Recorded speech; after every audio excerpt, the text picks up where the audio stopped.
Hi there guys, I'm Nikhil from GreedyTech, and in this video, I'll be showing you all the best features of Vivo S1. By the way guys, I've already posted a dedicated video for the tips and tricks section where I've talked about many things which I won't be covering in this video. So definitely check out that video, link will be in the description.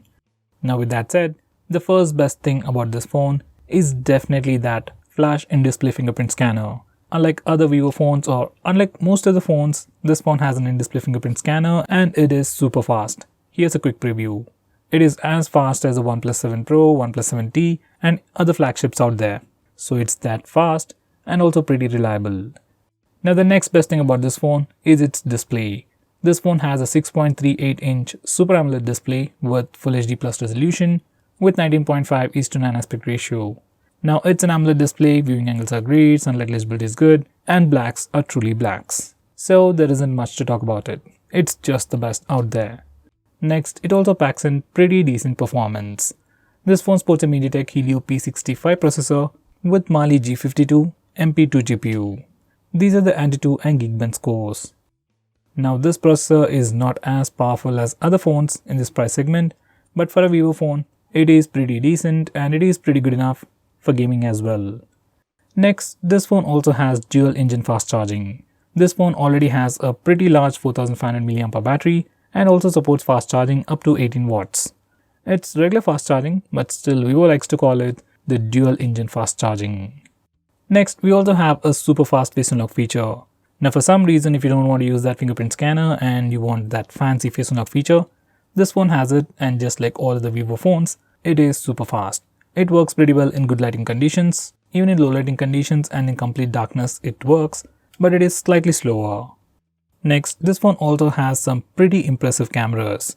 On the rear, it is a 16 megapixel camera with f1.78 aperture, and for selfies, it has a 32 megapixel camera with f2.0 aperture. Front camera is slightly better than the rear camera. With that said, both cameras are pretty decent. These are some sample shots.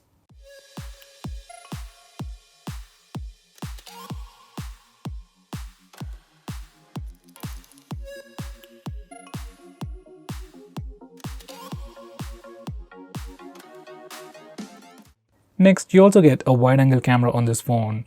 So this phone has a triple camera setup. Secondary camera is for depth sensing, while the third one is an 8 megapixel ultra wide-angle camera with f2.2 aperture, and it is significantly wider than the primary camera.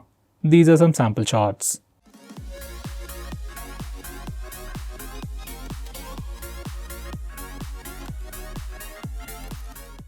Next we have Smart Split. Now this is a fancy name given by Vivo for the regular split screen mode. On previous Vivo phones, we were able to use split screen mode only for few applications. But on this phone, we can use it with most of the applications. Next we have a dedicated dark mode. Now once you enable this feature, it turns all the UI elements into a dark theme, and now the phone looks much more cooler and it strains your eyes a bit less at night. You can also schedule it to turn on automatically at a specific time. Now once you have enabled dark mode, some of the stock apps like phone dialer and SMS application also change their theme, which is pretty good. Next we have a dedicated smart button on the left side. Vivo also calls it the AI button. We get 3 different actions with it. We can either do a single click, double click or a long press. It might sound fancy, but most of the time I've just used it for Google Assistant. Next we have game counter, and once you enable this feature for games like PUBG, once you start the PUBG game and minimize it for some reason, it gives you a counter in a floating bubble showing you the countdown until the game starts. You can also click the bubble to open the game instantly. Now going on next, this phone even supports portrait mode for both the front and rear cameras. Now these are some sample pictures. Edge detection is pretty good on the rear camera and it's comparatively better even for the front facing camera.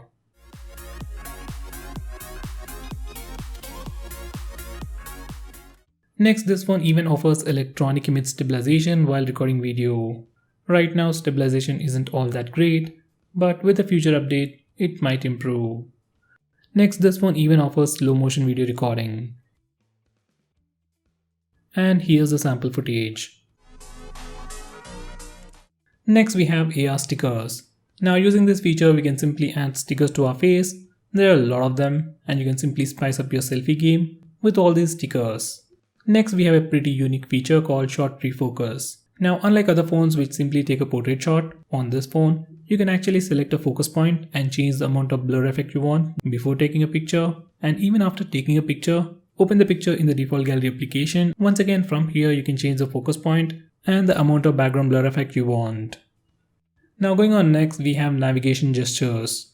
Just like the iPhone X, we have navigation gestures on this phone. Once you enable it, you can swipe from the left side for the control center. Those are the notification toggles. Next, we can swipe from the center to go home, swipe and hold for recent tabs, and swipe on the right side to go back. If we don't like this setup, we can always swap the left and right gestures. Now this phone comes with an AMOLED display, and if you really want to take complete advantage of the screen, maybe you want to turn on the display all the time, you can use this feature called Always On Display to keep the display always on and display important information like the time and notifications. From these settings, you can change the clock style, and you also get the option to automatically turn on and turn off Always On Display at a specific time, which is really handy. Next, we have double click to light. Now just like the name suggests, once you enable this feature, you can double tap the screen when the phone is locked to wake it up. This goes very well with face unlock feature. You just need to double tap the screen to wake it up, and once your camera sees your face, it will immediately unlock the phone. Overall, you will get a much more immersive experience. Next, we have some camera gestures. First one is touch to capture. Simply touch the screen to capture the shot. Next, we have voice capture. Once you enable this feature, every time you say cheese, your phone will take a picture. Shoot cheese. Now the final gesture is palm. Just show your palm to your camera and it will take a picture in 2 seconds. I find this feature really handy while taking selfies. Next, we have live photo mode. Now once you enable this feature, along with the picture, your phone will record few seconds as video and link it with that picture. And you can check out the video in this way. It just adds a little story to every picture you take. It's a nice feature. Next, we have a feature called App Clone. Now this feature allows you to use 2 versions of the same application. We just need to enable this toggle, and once you go to the home screen, you can find 2 instances of the same application. So let's say if you want to use 2 Facebook accounts, 2 WhatsApp accounts, or 2 Instagram accounts, using this feature we can do it. It's a cool feature, but it only supports few social media applications. Now going on next, we have a feature called Smart Click. It's a quick shortcut to allow you to perform some actions when you press and hold the volume down button when the display is off. From the settings page you can configure the action, but personally I like to use the flash. When the phone is locked, I can simply press and hold the volume down button to toggle the flash. By the way, it doesn't work if you're playing some music. Next we have one-handed mode. This phone has a massive screen and obviously you need 2 hands to use this phone. But for some reason, if you want to use this phone single-handedly, or maybe unlock the password or use the keypad single-handedly, you can do all that from these settings. To completely shrink the screen, you can do this gesture. You can do it again to maximize the screen. Next we have 3-finger screenshot. Now before I show you how to use that, let me show you how to take a normal screenshot. Just press the volume down and power button both at the same time to take a screenshot. It is very simple and works with almost all the Android phones. Now coming back to 3-finger screenshot, simply enable this feature and swipe up using 3 fingers to take a screenshot. I really love this feature and nowadays most of the phones are offering this feature. Now going on next, we have long screenshot. Now for some reason, if you want to take a longer screenshot, maybe a screenshot of a web page or something else, first you need to take a regular screenshot. Now you will get a small preview. Click that and then click long screenshot button to take a longer screenshot.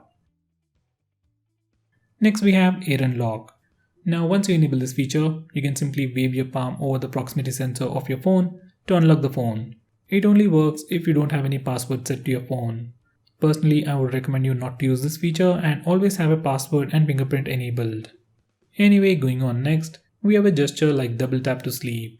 Now once you enable this feature, you can simply double tap on an empty area on your home screen or your lock screen to lock your phone.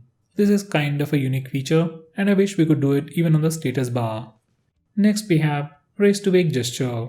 Now just like the name suggests, once you enable this feature, whenever you pick up your phone, screen lights up and shows you the lock screen. If you have enabled face unlock feature, every time you lift your phone, display lights up, front facing camera sees your face and immediately unlocks the phone. Once again, just like the double tap to wake feature, even this feature gives you a much more immersive experience while unlocking the phone. Next we have Smart Keep Bright.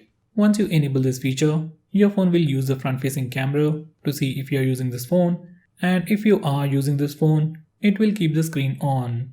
It's a cool feature if you read a lot on your phone.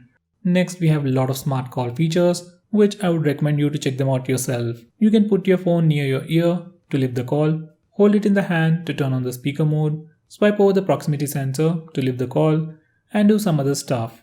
Now going on next, we can shake the phone to turn on the flash. Now once you enable this feature, you can shake your phone in the lock screen or the home screen to turn on the flash. Once the flash is turned on, you can press the power button to turn it off. If you enable double tap to sleep, it is kinda hard to use this feature. Personally, I never use this feature. Instead, I use smart click feature. Now going on next, we have smart reminder. Now once you enable this feature, every time you have a missed call or a notification, whenever you pick up your phone, you will get a gentle reminder. Next we have super screenshot. I've already shown you how to take a regular screenshot, long screenshot and the 3-finger screenshot gesture, but this one still offers a lot of things related to screenshot. To use the super screenshot feature, just open the notification bar or the control center from the bottom and press the S capture toggle. From here you can take long screenshot, rectangular screenshot, even record the screen and take some funny screenshots. Now going on next, we have flashlight notification. Once you enable this feature or the toggle, every time you get a call or a message, LED light on the back flickers, giving you a visible indication. It will come in handy if your phone is in silent mode in a dark room. Next we have easy touch, which is like a floating bubble, just like on the iPhone, with some additional options. You can single tap it for additional options, and you can also choose a custom action for double tap, like going back, going to the home screen, pulling down the notification bar, or taking a screenshot. It is exactly like the floating bubble on the iPhone. Now going on next, we have eye protection mode. According to a research, using smartphones, tablets or anything that emits blue light at night affects your sleep. So once you enable this feature, it puts a warm tint on the screen and filters all the blue light. You can also change the intensity of the tint to make the display look more warmer or a little bit lighter, and we can also automatically turn it on and turn it off at a specific time. Next we have game mode. Once you enable this feature for any particular game, you get additional options like putting the calls in the background, auto reject the calls, block all floating notifications, and disable automatic Wi-Fi connection. Now if you play a lot of games and don't want to be interrupted, this particular feature is a lifesaver. Next we have Super Power Saver mode. Once you enable this feature, all the applications running in the background will be killed and you will be given access to only few applications like Phone Dialer, Messenger and some other apps. These are the only applications that you can use. But once you enable this feature, it will drastically improve your battery life. Let's say you're running really low on battery and don't want your phone to die, just want to answer a few calls, just enable this mode and your phone will last for hours. Now going on next, this phone even comes with an app lock built into the system. For the first time when you open it up, it will ask you to set a password and then select the applications that you want to lock. Now the best thing about this phone is we can unlock the locked applications using password or the fingerprint scanner or even by using face unlock feature. So if you use face unlock feature, most of the time when you open a locked application, because of super fast face unlock feature, you won't even see the lock screen. Next we have task timer. This feature is also called as schedule power on and power off on other phones, and as the name suggests, it will allow you to power off and power on your phone at a specific time. Next we have a feature called network management, where we can disable internet access to applications over Wi-Fi and mobile data. Normally many people won't be using this feature, but if you're someone who wants absolute control over your phone, or maybe you don't want applications to access internet, or if you want to block games on your phone, you can use this feature and block internet access to those applications. Next we have wireless display. Using this feature, we can cast the screen of your phone to a smart TV or any device with Mirrorcast. As far as I've tested it, it works with Mirrorcast, but doesn't work with a Chromecast.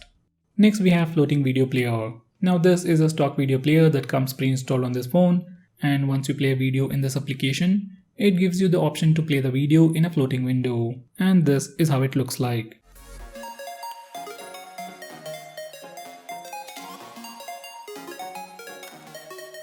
In the normal mode, we can swipe on the right side to change the volume, swipe on the left side to change the brightness, and swipe left or right to change the playback position. Next we have bike mode. Now this is a brand new feature that's popping up in all the phones, which gives you additional options like rejecting all the calls when you're in a ride. You can also accept few favorite calls. You can configure it in that way. You also get the feature to auto respond with a message and prevent you from answering calls if your speed is more than 10 km per hour. Next we have background apps. By default, this phone is configured to kill all the applications running in the background after some time. But if you don't want some applications to be killed, say like WhatsApp or Facebook, you can whitelist those applications from here. Next we have Auto Start Management. When you kill applications from the recent apps page, some applications restart automatically and run in the background. Apps like Facebook and WhatsApp might be important, but apps like Amazon, Flipkart or even UC browser need not run in the background. So from this page, you can block such applications from restarting in the background and thereby improve the battery life. So guys, those were all the best features about this phone. If I missed out on anything important, do let me know by commenting below this video, and definitely check out my video on tips and tricks. Link will be in the description. Now if you're planning to buy this phone, please use the link in the description, and if you want us to make any specific video, tweet out to us with the hashtag ASKGREEDYTECH on Twitter and we will try to make it as soon as possible. I'm Nikhil from GreedyTech signing off. Have a nice day.